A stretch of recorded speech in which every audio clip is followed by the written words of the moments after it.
nós temos o México à frente, já com 12 anos da sua lei de acesso, né? E nós já temos alguns países como México, Uruguai e mesmo Colômbia, né?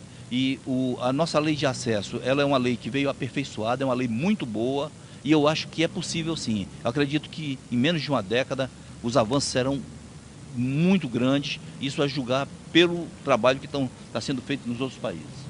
Agora, aqui no Amazonas, o senhor tem sido linha dura com as prefeituras que não respeitam a transparência. Aí foi ótimo você tocar nisso aí, porque eu queria fazer uma distinção entre o acesso à informação e a transparência. O acesso à informação é regido pela Lei 12.527, a chamada Lei do Acesso, né? E a transparência é regida pela Lei Capiberibe, ou seja, a Lei Complementar número 131 de 2009. E o que é que acontece? Para que nós possamos ter transparência e transformar cada cidadão em um fiscal, nós precisamos que esses dados de gestão pública, os dados de gastos, de aplicação das despesas, estejam dispostos para qualquer interessado possa ter acesso. Com isso, o que é que nós temos feito? Nós temos feito, primeiro já estamos no terceiro ano motivando, dando cursos, orientando. A partir de agora nós estamos representando junto ao tribunal e pedindo admoestações. Admoestações significam multas, repreendas, de que forma?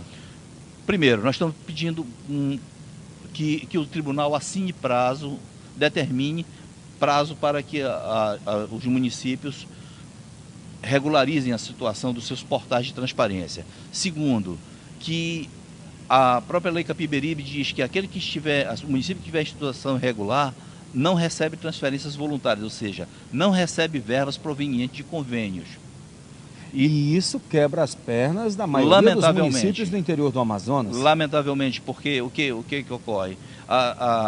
Os orçamentos municipais, eles são arejados principalmente por verbas provenientes de convênios, né? Pedimos também multa aos gestores, tanto aos gestores atuais como aqueles que já estavam embora já tenham deixado os governos. Porque o prazo para colocar o portal da transparência já venceu e faz tempo. Aí é uma gradação, Elias. Por exemplo, para os municípios acima de 100 mil habitantes, venceu no dia 28 de junho de 2010. Para os municípios que têm entre 50 e 100 mil habitantes, venceu em 28 de junho de 2011. E para todos os demais, sem exceção, venceu agora no último dia 28 de junho de 2013. E aí, qual foi a medida que o senhor tomou com relação... Quantas prefeituras no interior do Amazonas hoje a gente pode dizer que não estão nem aí para a lei da transparência?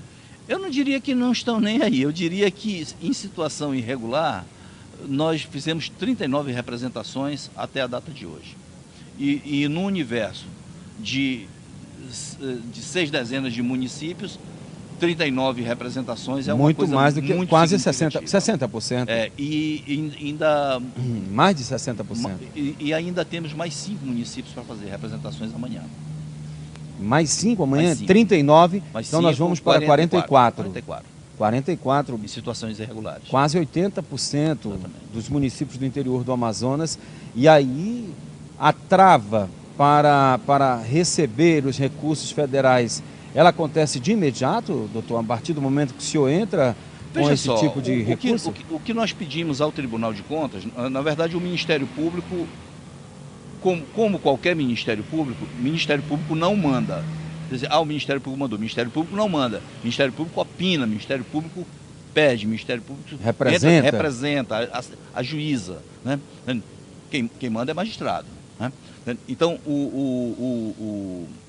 nós pedimos ao tribunal que o tribunal oficie aos órgãos federais e aos órgãos estaduais que os municípios estão em situação de inadimplência, né? E que eles devem ter o bloqueio das transferências voluntárias.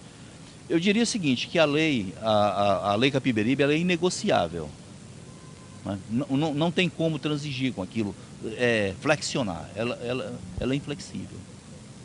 E é um grande avanço para a sociedade brasileira? É exatamente o que aquela senhora fez a pergunta lá no Parque dos Bilhares.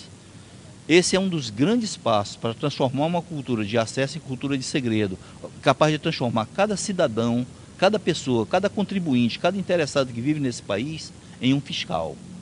Né? A pessoa passar, um exemplo de fiscalização, você passar e ver uma escola que ela está só nos pilares, ou então está uma placa e não tem nada feito, e você vai no portal e olha e vê que o orçamento já foi todo liberado. Então você reclama para quem? Isso é importante.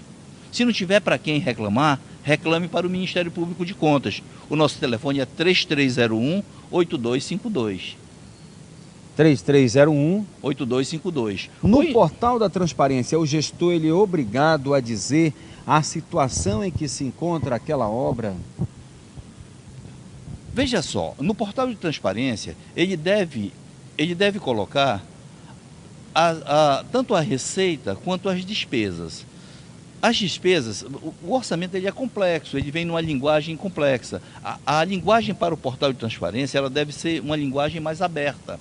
Então ele deve... Digamos que mais coloquial. Mais coloquial, capaz de ser entendida pelo homem comum.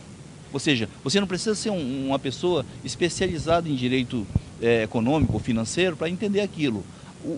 Uma pessoa de formação comum tem que ser capaz de entender, senão o portal não está correto.